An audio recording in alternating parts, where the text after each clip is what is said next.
Hello friends, जानू तो kitchen house में तमारू स्वागत है। आज આપણે બનાવશું ગુવાર બટેકાનું શાક। હજુ સુધી જો તમે મારી ચેનલને સબસ્ક્રાઇબ ના કરી હોય તો મારી ચેનલને સબસ્ક્રાઇબ કરજો, લાઈક કરજો, શેર કરજો, જેથી આવનારા નવા વિડિયો તમારા સુધી તુરંત પહોંચી શકે।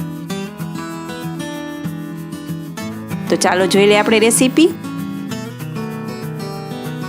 સૌપ્રથમ મેં અહીંયા 250 ગ્રામ જેટલો ગુવાર લીધેલો છે, સાફ કરીને રાખેલો છે। વધારાનો ભાગ મેં કાઢી નાખેલો છે। હવે આપણે પ્રેશર કુકર લેશું, તેમાં આપણે જે ગુવાર બીટેલો છે તે એડ કરી દઈ। હવે તેમાં આપણે અડધા ગ્લાસ જેટલું આપણે પાણી એડ કરવાનું છે, બહુ વધારે નથી કરવાનું। ગુવાર આખો રહે તેવી રીતે આપણે બાફવાનો છે। હવે અહીંયા મીડિયમ સાઈઝના મેં 3 બટેકા લીધેલા છે, તેને પણ આપણે બાફી લેવાના છે।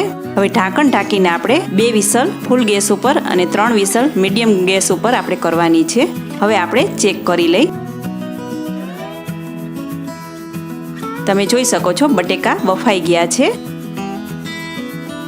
અને ગુવાર પણ આખો સરસ રહે તેવી રીતે બફાઈ પણ ગયો છે।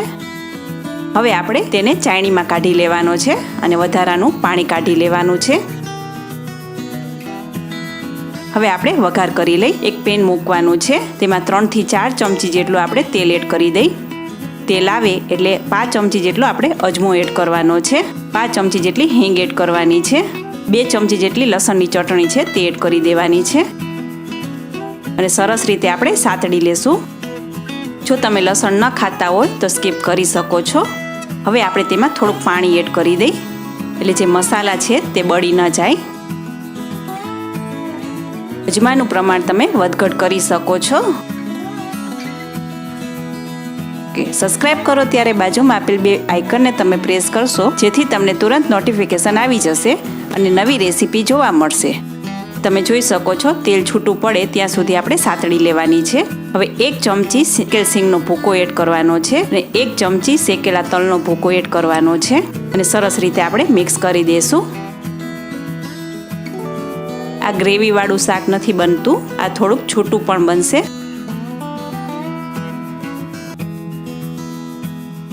હવે તેમાં આપણે સ્વાદ અનુસાર નમક એડ કરી દઈ।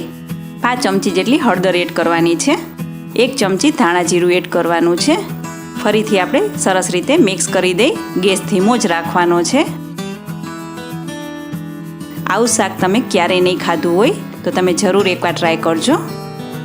હવે તેમાં 2 થી 3 ચમચી જેટલું દહીંને મેં આવી રીતના ફેટીને એડ કરવાનું છે। આનાથી ટેસ્ટ ખૂબ જ સરસ આવશે ને સરસ રીતે ફરીથી મિક્સ કરી દેશું।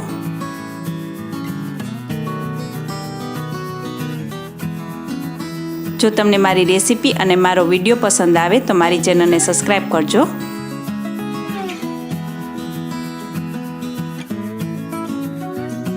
હવે આપણે તેમાં 1 ચમચી જેટલી ખાંડ એડ કરવાની છે। આ શાક થોડુંક ગળચટું લાગશે, તમે અહીંયા ગોળનો પણ ઉપયોગ કરી શકો છો। મેં અત્યારે આમાં 1 ચમચી જેટલી ખાંડ એડ કરી દીધી છે। હવે થોડુંક તેલ છૂટું પડે ત્યાં સુધી આપણે રાખવાનું છે। તમે જોઈ શકો છો તેલ થોડુંક છૂટું પડી ગયું છે। હવે જે બાફેલા બટેકા છે તે એડ કરી દઈએ આપણે અને જે ગુવાર છે તે પણ આપણે એડ કરી દેવાનો છે। હળવા હાથે આપણે સરસ રીતે મિક્સ કરી દેવાનો છે।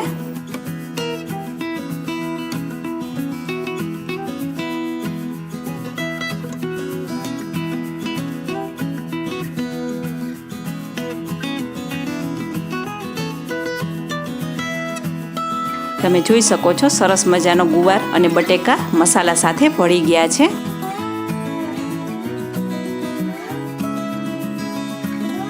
તો તૈયાર થઈ ગયું છે ગુવાર બટેકાનું શાક। ગુવાર બટેકાના શાકને આપણે સર્વિંગ બાઉલમાં જ લઈ લેવાનું છે।